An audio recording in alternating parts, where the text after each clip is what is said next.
sister plays and knock her out.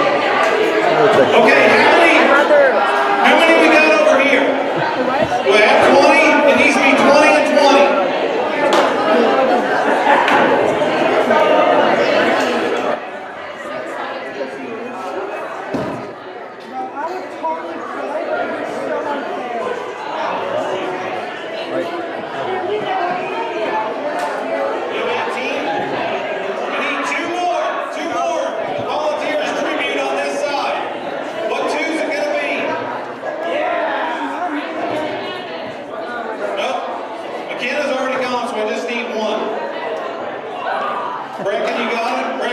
Bracken's doing it. Okay, here we go. Sean, will you get that door for me, please? Thank you. Here are the rules. Everybody listen up. Focus, focus, focus. Here are the rules. Listen. Hey, cállate la boca. All right, everybody listening? Here we go. Here's the rules. What? Hey, why are you still talking when I said stop talking? Okay, thank you. Okay, here's the rules. So, if you hit somebody in the head, you're out. No hitting in the head. But if you get hit in the head, you are also still out. If you catch the ball, then if somebody is out, that one person, the first person gets to come back in, not the whole team, just one. Okay, just one. If you hit anything on the stage, you're out. If you hit anything and knock it off back here, you're out. Main rule there, moral of the story, don't break my stuff, or you're out. Okay? We're playing best 2 out of 3. The winning team all gets 5-second gun. Dude. I just bought an NBA Jam. I ain't got money for Dairy Queen. Oh yeah, we can get everybody that wins gets Nutri-Grains. So, on your mark, get set, go!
Okay, sorry. Heads up.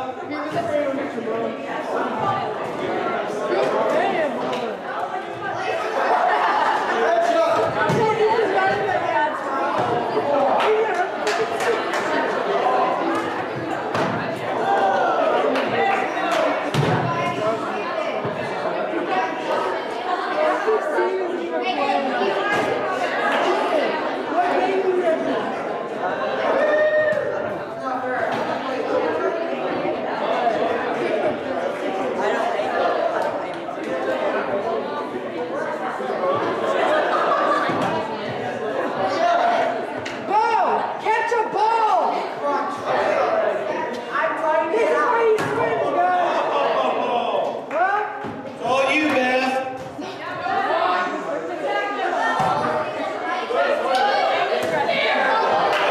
That's it. Hey, everybody on the winning team can come grab a piece of gum real quick and then get it set up for round two.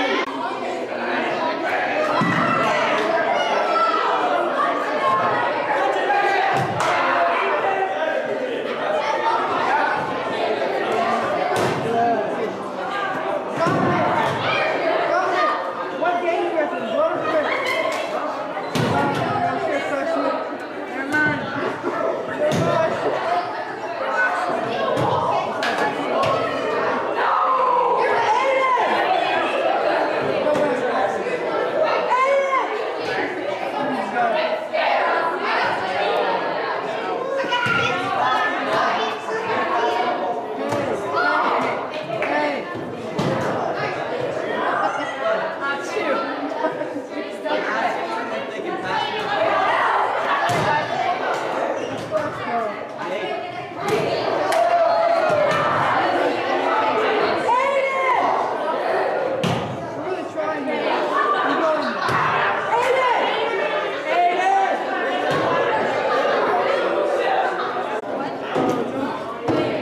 One of the guys want to volunteer as tribute helper.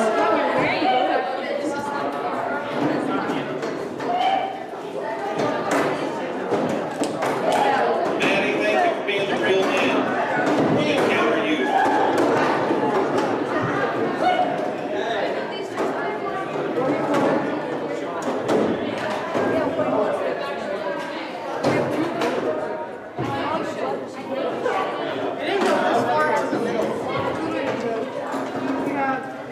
Okay, as the worship team's coming up, I've got one more thing I want to do tonight. I know we had a bunch of visitors over here, and they all of these over here informed me that they came with Haley. Right?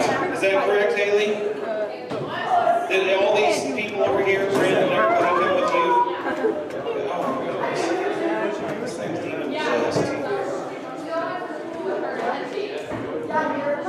Okay. So we got Haley.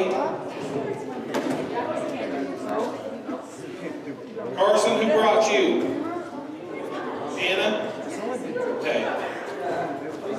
Clinton? Who'd you come with? But you were new too, right?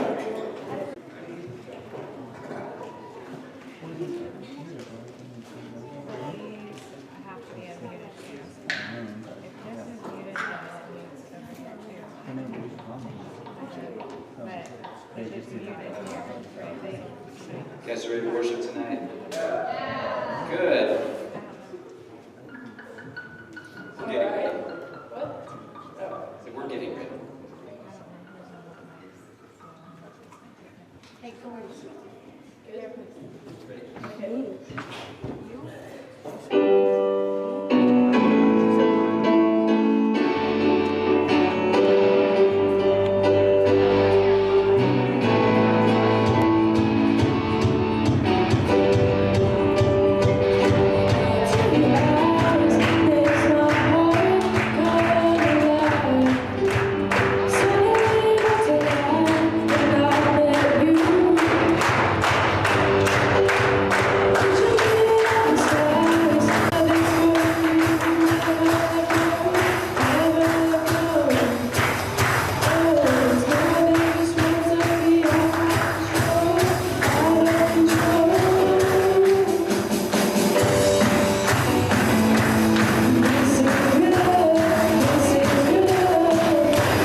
Okay, well, I'm glad everybody is here tonight. We've got a bunch of new people tonight, so I just want to, I'll just reiterate some of the stuff that we do that may be new to you, but it's not new to us. So, during worship, we just try to be involved, we try to be engaged.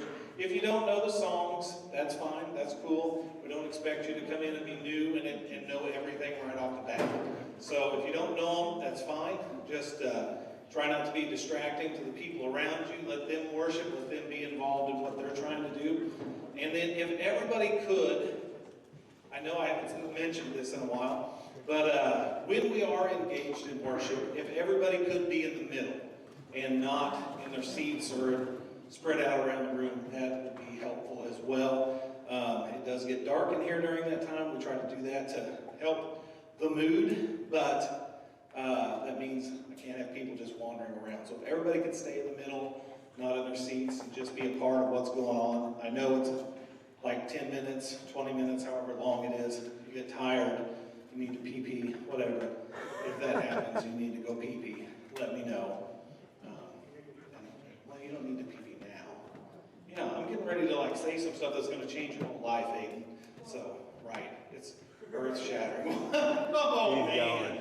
Wow. No, we're not. It's okay. You can go pee-pee. But come right back. So if you do have a Bible, like I say, try to keep your phones put away. So if that's the only place you have your Bible, you don't have a paper one, it'll be on the screen. But I forgot to put it in, didn't I, Diane? It's 1 Kings chapter number 19, verses 1 through 5. So we have talked, if you guys remember way back, for those of you that are new, you won't remember this, but way back, we talked about Elijah for quite a while, talked about his life, things he went through. Well, I want to revisit that a little bit, because right now we're talking about depression, fear, anxiety, all of those emotions that can come up in our lives. And we're going to talk a little bit about Elijah tonight and how that same thing went on with him. And he did struggle with some stuff.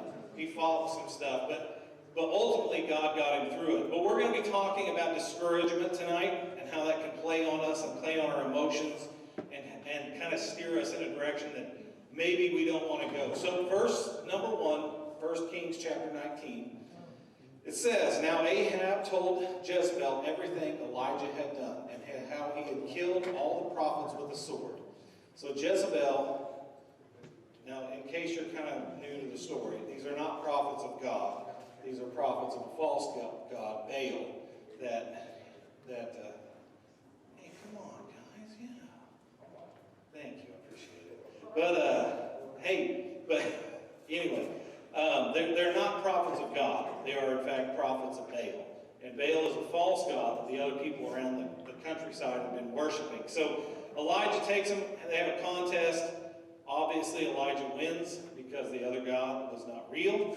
And when that's over, they say, "Your God is the real God." And Elijah says, "You're darn right," and kills them all. So, yeah, it's kind of weird. Like they said, "Your God is God." He says, "Yes, he is." And then starts killing people. So it's like, well, I'm glad we live in New Testament times. It's like, hey, I got saved. Good, you're dead. So that's not how things work now, Jesus forgives you and your sins are forgiven and he doesn't have to cut your throat for it. So thank goodness we live in New Testament times. But anyway, so those were the prophets that Elijah killed. So going on in verse 2, it says, "So Jezebel sent a messenger to Elijah to say, 'May the gods deal with me, be it ever so severely, but if by this time tomorrow I do not make your life like that of one of them.' And Elijah was afraid." Now this dude had literally just watched God drop fire out of the sky and burn up the sacrifice, burn up rocks, burn up dirt. I mean, this was a huge miracle. And this lady says, "Because you did that, I'm going to kill you." And his first response is not, "I don't see that happening with what just happened," but his first response is to get afraid. He is scared of what's going on, and he runs for his life. And when he came to Beersheba in Judah, he left his servant there, and while he himself went a day's journey into the wilderness, he came to a broom bush, sat down under it, and prayed that he might die. "I have had enough, Lord," he said. "Take my life. I am no better than my ancestors." Then he lay down under the broom bush and fell asleep. So this guy, who had just seen and witnessed God do something totally amazing, God do something totally supernatural, he watches this go down, somebody threatens him, and his first response is to get scared, run away, hide, and then say, God, my life is meaningless, it's worthless, I wish that you would just kill me so that I wouldn't have to deal with this stuff anymore. So we're going to be talking about discouragement, because this guy is obviously discouraged. Number one, what he's been doing is trying to follow God. He has been trying to do his very best to live for God, to do everything that God asks him. God works through him. He sees miracle after miracle after miracle performed. God does all this cool and amazing stuff through him. And he says, even in the midst of all that, I wish I could just die. Have you ever been doing the right thing, and you feel like you're trying to do the right thing, and at the end of it, you still don't get the results that you want? Maybe friends or people still talk trash about you behind your back. Maybe people still don't want to deal with you in an appropriate way because they don't respect you, and you're like, I am just trying my very best to live right and to do the right thing. And instead of getting the result you think, hey, I'm living for God, everything should be good, you're getting, I'm living for God, why are things so hard? And it's discouraging. It is very discouraging because we're figuring I'm playing by the rules. I'm doing things right, I'm doing things fair, and I'm watching all of these other people who are cheating, who are not doing things like they should, and they're coming out ahead, and I'm not getting anywhere. God, why is this going on? I'm trying to do what you want me to do. And in Elijah's case, that's where he's at. He says, God, I've done every single thing you've asked me to do, and it's gotten me nowhere. Why can't you just let me die? Why can't you just take my life from me and just let me die? He's got a feeling of, I feel like I'm trying to do it right, but obviously I can't do anything right. Have any of you ever been in a spot where you feel like that? I can't do anything right. No matter what I do, my parents are on my case. No matter what I do, I'm in trouble at school all the time. No matter what I do, nothing is ever right. And I'm trying my best, and I'm not getting anywhere. And that's Elijah. He's like, God, I'm living for you, but obviously I must not be getting it right, because still the king and the queen want to kill me. Still, they want to get rid of me. If everything was actually going the way you wanted it to go, wouldn't it be different? Wouldn't things be better? Wouldn't I be happier? Wouldn't I not have troubles? Wouldn't people be done threatening my life? But it's the exact opposite for Elijah.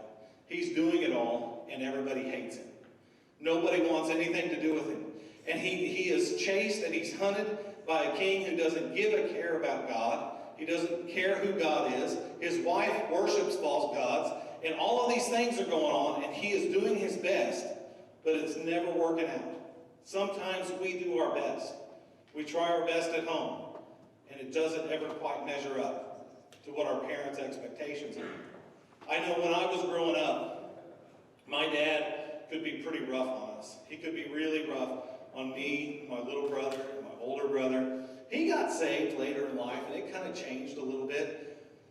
But when Dad was not saved, it was almost as though you could never do anything right. Even if you went out and were helping him, he would always let you know how dumb you were, and how you were not good enough, and how, why are you even here? You know, I could do better by myself. All of these things my dad would tell us. And when I grew up, I was like, I am not going to do that. I am never going to tell my kids that stuff. Have I ever told you guys that stuff? Okay, not all the time, but sometimes I've said it. And it seems like I always felt like I was never good enough. And so when I got older, I was like, I'm going to be good enough. And the way I'm going to be good enough is make sure everybody else knows that they're not. So rather than encouraging somebody and building them up, instead I decided to discourage people. And what I really needed, what they really needed, was encouragement. What they really needed was somebody to speak life into them. Elijah is struggling, he's fighting it, but discouragement seems to be the only thing that is what he hears. It's the only thing that he can wrap his mind around. And so what is the answer? What's the answer then? It seems like a simple answer, but it's hard to do. Just keep going. Just keep pushing on. You've got Elijah, and he's got all these struggles, and all of this stuff is going on, and he's just saying, God, can't you just let me die? If I could die, this would just end, and I wouldn't have to deal with this stuff anymore. But instead of God letting him do that, God tells him, dude, I'm not done with you. There's other stuff I need you to do. I understand you're discouraged. I understand you're upset. But what I need you to do is just take a break for a little while, get yourself together, and then I need you to go back, because there's stuff I still need you to do. I'm sure that is not the answer he wanted. Have you ever been upset and sad and mad, and people are telling you, it'll get better? And you're like, it'll be better when I punch you in the mouth. You know, that's when I'll feel better. But it's just because you're mad. And the last thing you want is people trying to tell you, look, I know you're upset, but you're going to have to just deal with it and start trying to do better. Just keep pushing on. And that's what God is trying to tell Elijah. Dude, I know you're upset. I know you're discouraged. I know you're beat down. And I know that you've been doing everything that I've ever asked you to do. But I need you to do it some more. And what does Elijah do? He takes a break. And pretty soon he gets himself together. And he leaves that place where he had wallowed in self-pity and discouragement. And he goes back to doing what God wants him to do. He had seen miracles. He had seen all kinds of great things that God had done. And he said, God, I'm just discouraged. I know you can do this stuff, but I can't anymore, so I want to quit. But God didn't give up on him. He recognized that his life was long. He recognized that he still had a lot of use for this guy, and he was going to use him. And God sees that in each and every one of us. He sees that in each one of us, there are going to become times in our faith where we're going to get discouraged, where we're going to say, God, I can't do this anymore. I try to live for you. I try to live for you at school, and it doesn't get me anywhere. I try to live for you around my family, and my family just thinks I'm an idiot. God, I'm trying to do everything that you want me to do, but it doesn't seem to get me anywhere. And I'm tired, and if I could just live like everybody else. God, you know how much easier it is to do the things that you tell me not to do? If I could just drink and party and do everything else like everybody else, that's easier. You're right, you guys. It is easier. It's way easier to do it that way. People that do those things, they don't get discouraged doing that stuff because it's easy. Trust me, I've been there. I've done it. I've been so drunk before I drove myself to work. I drove a train drunk. Okay? It's easy. It's easy. What is hard is saying that this thing that is wrecking my life, even though I like it, I'm going to quit it and put it down because there's something better. What is hard is saying, I'm going to try.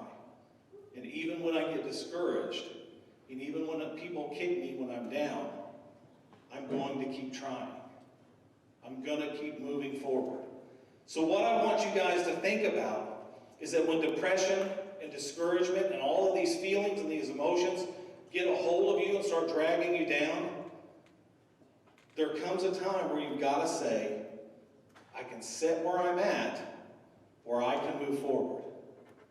Well, the choice is entirely up to me. Hey, I know I'm talking a long time, but it's not that, really. There's medicine. Trust me, all my kids are on it. I can get you some. There's medicines for it. So, if you need medicine, go to the doctor. But what I'm trying to say is when you get beat down and your option is quit or move on, discouragement in your heart tells you quit. God in your heart tells you move on. And the choice is entirely up to you. So when we move into the altar tonight, I'm going to bring up a couple of things. And if these are you, I want you to move into the 9 square, and we're going to try to get in there and pray with you.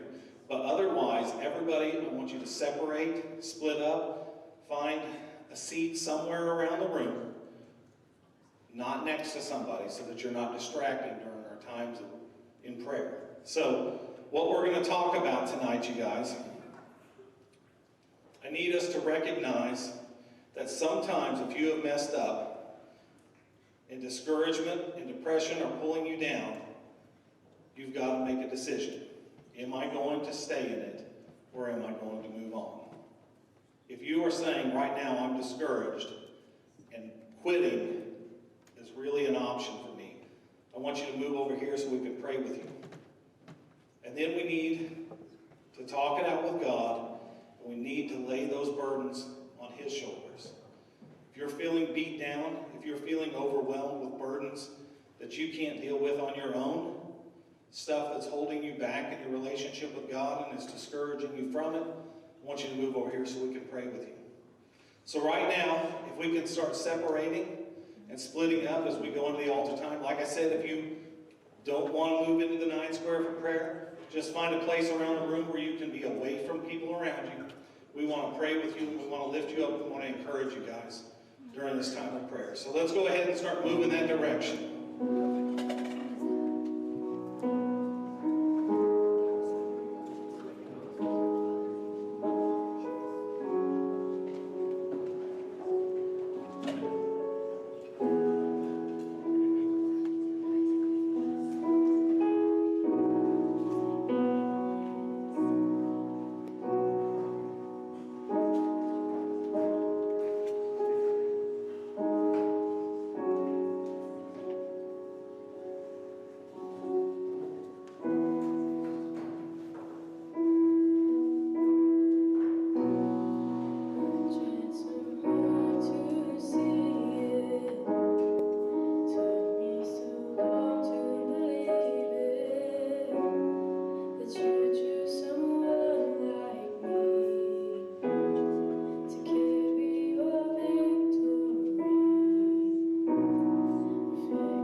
just a couple more minutes. Let's really get in and get after God.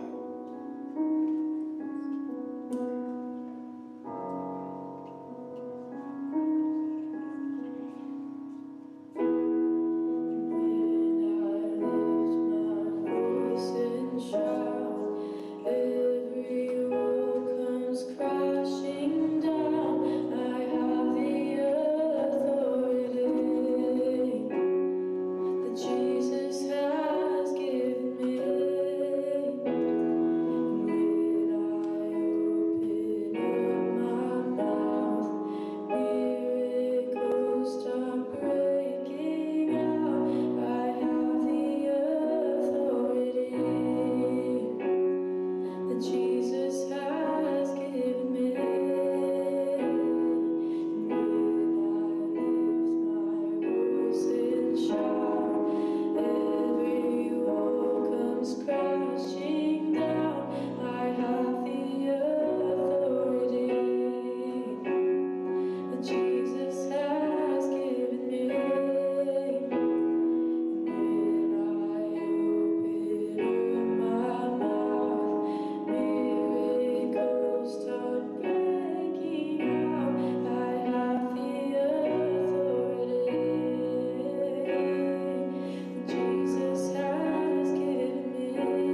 Aiden, do you have a July birthday? Does anybody know, does Aiden really have a July birthday? I just find it hard to believe you sometimes, Aiden. I don't think Oh, well, okay, we'll sing to you anyway. Okay, so, like I say, I will start it, but you guys got to sing because I'm off. So here we go. 1, 2, 3. Happy birthday to you. Happy birthday to you. Happy birthday to you.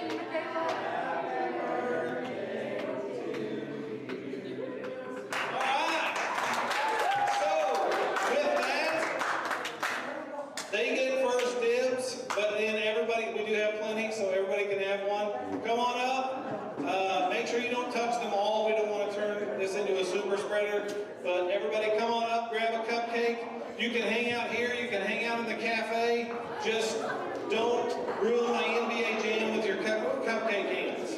So, have fun. Hey, next week is theme night, where the contest will be Best Sombrero.